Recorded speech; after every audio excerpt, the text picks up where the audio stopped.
मेरा नाम है आशुतोष राय और मैं आप सभी का स्वागत करता हूं बेसिक शिक्षा के इस यूट्यूब चैनल पे।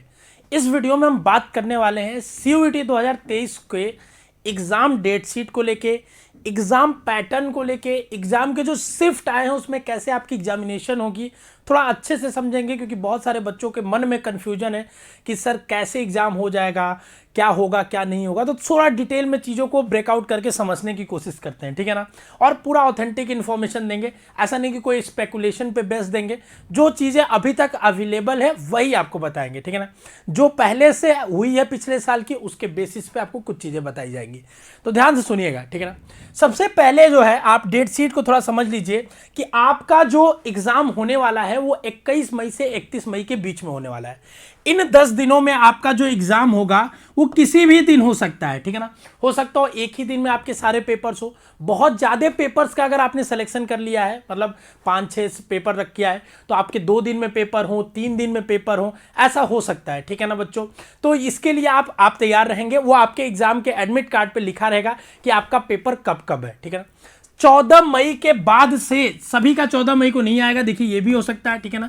14 मई के बाद से आपके पोर्टल पे cuet.samarth.ac.in पे आने लगेगा कि आपका एग्जाम कब कब और किस शहर में है। ये जरूर आने लगेगा कि इस दिन आपका एग्जाम है और इस शहर में एग्जाम है, कितने बजे से है, किस एग्जैक्ट सेंटर पे है, ये नहीं पता चलेगा। ये आपको जिस दिन एग्जाम होगा, मतलब 21 से 31 के बीच में, मान लीजिए 25 को आपका एग्जाम है और एक 27 को, तो 25 से 3 दिन पहले 22 को आपको पता चलेगा आपके पोर्टल पे ही, ठीक है ना, कि आपका किस शहर में जो एग्जाम है वो कौन से सेंटर पे है, कौन सी टाइमिंग में है, ठीक है ना, क्या क्या चीजें आपको ले जानी है, वो सारी इंफॉर्मेशन हम लोग भी चैनल पे आपको बताएंगे।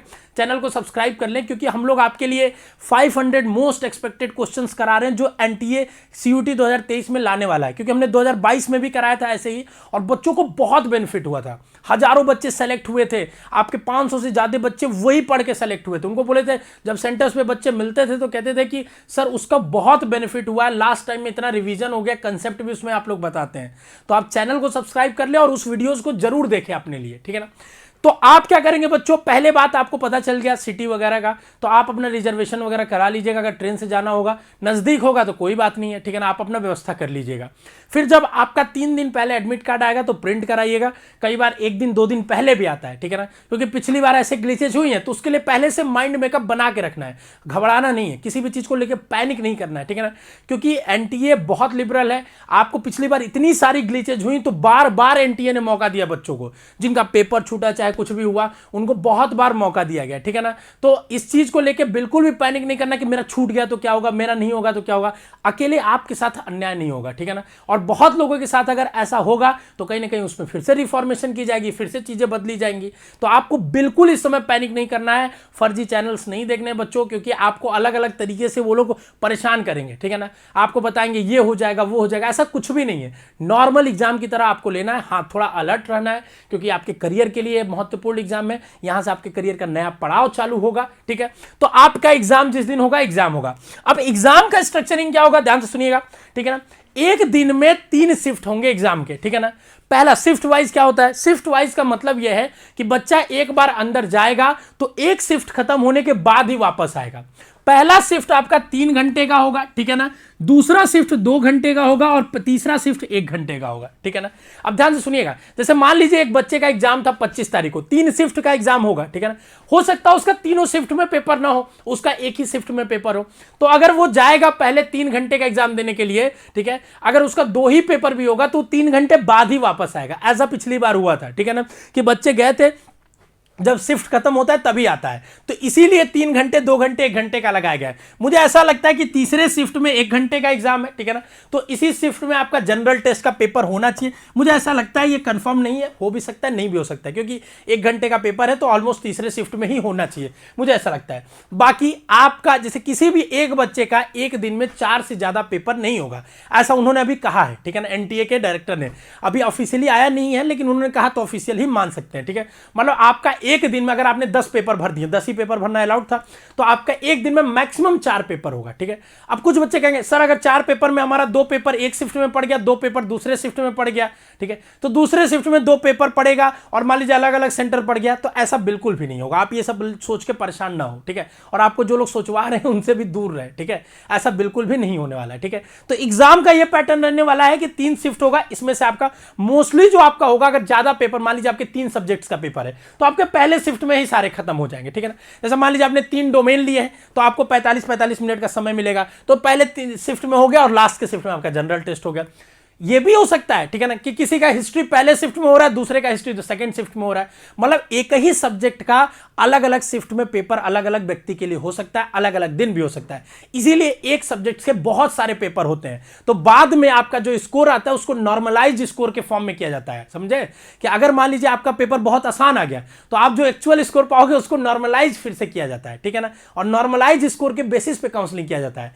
तो आप इस चीज का पूरा ध्यान रखेंगे कि आपको मैक्सिमम से मैक्सिमम अटेम्प्ट करना है। ऐसा नहीं सोचना है कि ठीक है जितना आ रहा है आपको पूरा का पूरा अटेम्प्ट करना है, ठीक है, निगेटिव नहीं करना है, बट हाँ जितना आ रहा है छोड़ना बिल्कुल भी नहीं है, ठीक है, क्योंकि नॉर्मलाइजेशन के बाद आपका स्कोर अभी और चेंज होगा, ठीक है। नॉर्मलाइजेशन के बारे में आप डिटेल में जानना चाहते हो तो हमने पिछली साल बहुत अच्छे से समझा के एक वीडियो डाली थी, हम उस वीडियो को री अपलोड कर देंगे अगर आप चाहोगे तो, या दोबारा फिर से उस पर वीडियो बना देंगे, आप उसको देख सकते हो या कम्युनिटी पोस्ट में शेयर कर देंगे, ठीक है। अगर चाहते हो तो कमेंट बॉक्स में बता देना, पर वो बात की बात है, उसमें अभी परेशान नहीं होना। अभी बस ये समझना है हमको कि हमारा जो पेपर होने वाला है, ठीक है ना, किसी दिन भी होगा, वो हमारा जो पता चलेगा वो हमारा 14 तारीख के बाद पता चलना चालू हो जाएगा, ठीक है, और हमारा किस दिन कितना पेपर है उसी दिन से पता चलना चालू हो जाएगा, ठीक है ना। हो सकता है 15 को, 16 को, 20 से पहले हो जाएगा, ठीक है ना। और एक दिन में हमारे जितने भी पेपर्स होंगे हम उसके अकॉर्डिंग अपनी स्ट्रेटेजी बनाएंगे, बाकी जब एडमिट कार्ड आएगा तो डिटेल में आपको बताएंगे, ठीक है। अब बच्चे रिजल्ट को लेकर बहुत परेशान है, सर रिजल्ट कब आएगा? अरे नालायक पहले एग्जाम तो दे लो, एग्जाम दिया ही नहीं, रिजल्ट को लेकर परेशान हो, ठीक है। और रिजल्ट जैसे नहीं दे के आएंगे कट ऑफ को लेकर परेशान होंगे, और यही आपके कट ऑफ को लेकर भुनाते हैं लोग, ठीक है। फर्जी वीडियोस बना के एक्सपेक्टेड कट ऑफ ये सब देंगे, जिनके पास कोई डाटा नहीं है वो भी देंगे, ठीक है। दूसरे की वीडियो छाप के, दूसरे की चीजों को देख के, ठीक है। तो आप इस चीज को समझिए, आप गलत चीजों में फंसोगे तो आपका फायदा उठाया जाएगा, ठीक है।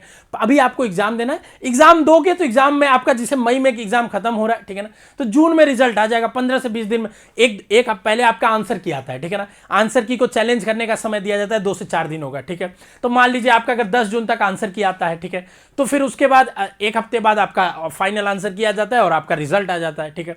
फिर काउंसलिंग प्रक्रिया चालू होगी, हालांकि इन्होंने कहा कि 1 अगस्त से हम नया सेशन चालू कर देंगे, ठीक है। अब देखने वाली बात है 1 अगस्त से हो पाता है कि नहीं, ठीक है, क्योंकि रिजल्ट से काउंसलिंग के बीच में 1 से 1.5 महीने का पर्याप्त समय होता है कि आपके पास हर चीज का आप एनालिसिस और रिसर्च कर सकते हैं, ठीक है ना, कि कॉलेज कौन सा अच्छा है, क्या फैसिलिटीज है, क्या नहीं है, सारी चीजों का। अभी बस और बस आपका फोकस होना चाहिए, जितने सब्जेक्ट्स अब आपने चूज कर लिए, क्योंकि उसमें भी अब बदलाव संभव नहीं है, आप उसके लेके तैयारी करें, उसके लेके एमसीक्यू क्वेश्चंस लगाएं, उसके लेके प्रैक्टिस सेट करें, मॉक टेस्ट करें, टेस्ट सीरीज दे, यही आपका होना चाहिए। डेली का शेड्यूल निर्धारित होना चाहिए कि आपको आज दिन भर में इतने घंटे ये चीजें करनी है और उसके अकॉर्डिंगली पढ़ना चालू कर देना है। जहां लग रहा है कि ये हमारा कमजोर है, दोबारा उसको बैक टू जाएंगे, रिवाइज करेंगे, फिर से आएंगे। यही आपका इस समय दिनचर्या होना चाहिए, डेली का शेड्यूल होना चाहिए। इस समय आपको बिल्कुल भी रिजल्ट, कट ऑफ और कॉलेज के बारे में नहीं सोचना है। समय आएगा तो आपके पास पर्याप्त समय होगा, 1.5 महीने का कम से कम समय होगा कि आप हर एक कॉलेज के बारे में, एक एक कॉलेज की चीजों के बारे में जान जाए। इतने क्लियर होंगे आप, इतने आप समय होगा आपके पास, मैं बता रहा हूं